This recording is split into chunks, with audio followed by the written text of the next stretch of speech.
क्या हुआ, आप लोग मेकअप क्यों नहीं कर रहे हैं? नहीं, मेकअप करने से पहले कुछ बात क्लियर करनी है रंजय जी। क्या?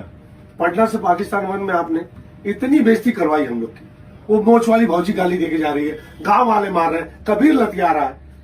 अब पाकिस्तान 2 में कहा डबल बेइज्जती करवाएंगे तो पहले कुछ चीज क्लियर करिए। अरे गाल पे हाथ धर के बैठा लबा मर्दबा की कुछ बात कर पाएंगे। अरे हम क्या बोले ने पता ना हो, पूछा इनसे। पिछली पिक्चर में वैसे बुला लेला, बिना स्क्रिप्ट दे काम करा लिया, पूरी बेइज्जती बस मार कर रिपीट। दूसरे में भी वही कर रहा है महाराज। एक बार स्क्रिप्ट देते, करना है करना है, करना नहीं करना, ऐसे नहीं होगा नंजा भैया। हम नहीं कर पाएंगे, हमने ऐसा नहीं करता। ए भैया एक काम करा, तू लोग एक बार मैं तेरी अपन मुंह देखा। मुंह देखो मतलब? अरे भाई साहब देखा ना, कहा तो देख। और ईमानदारी के साथ बतावा, तो हम लोग के अपने मुंह देख के अपन इज्जत करे का मन करत है।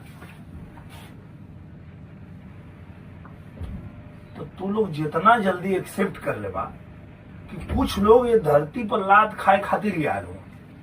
भाई साहब लात खाए में उतने मजा है। बात तो सही। चलिए अब मेकअप करें।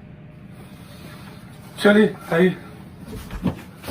सारा बड़ी बेइज्जती। ठीक है यार, तैयार हो जाओ, तैयार हो जाओ। ठीक बात।